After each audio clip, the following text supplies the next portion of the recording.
የተከበሩ አቶ ክርስቲያን ታደለ አመሰግናለሁ። ወደ ጥያቄ አመራለሁ። ለጥያቄ ብሔሩንና ምናልባት የመንግስት ግልበጣ ሴራ ነው በሚል ምላሽና ማብራሪያ እንዳይሰጡ ከወዲሁ አደራ ማለት እፈልጋለሁ። እርስዎ በአፎ ኢትዮጵያ አትፈርስም ቢሉንም በተግባር ግን ኢትዮጵያና ኢትዮጵያዊነት በመንግስቶ እየተናዱ ነው።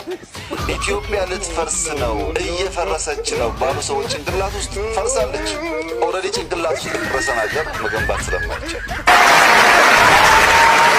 የበርካታ ሀገራት መሪዎች መሰል ኃላፊነትን በወጉ ያለመወጣት ጉድለት ሲያሳዩ ህዝብን ይቅርታ ጠይቀው ስልጣናቸውን ሲለቁ ይታያል። እርሶስ ስልጣኑን በመልቀቅ የመፍትሄው አካል ለመሆን አላሰቡም ወይ? ስልጣን ብትለቅ የተባለው በጣም ጥሩ ጥያቄ ነው። ግን ጥሩ የሚሆነው ስልጣን ብንለቅ ነበረ። ምክንያቱም ስልጣን መንግስት ማለት አስፈጻሚ ማለት አይደለም። ህግ አውጪ መንግስት ነው፣ ህግ ተርጓሚ መንግስት ነው፣ አስፈጻሚ መንግስት ነው። እኛ እዚህ ያለን ሰዎች የመንግስት ባለስልጣኖች ነው። ይልቁኑ የተከበሩ አቶ ክርስቲያን ደግሞ የቋሚ ኮሚቴ ሰብሳቢ ናቸው፣ የአንድ ሚኒስቴር አለቃ ናቸው እና በጋራ ብንለቅ ቢሆን ሞር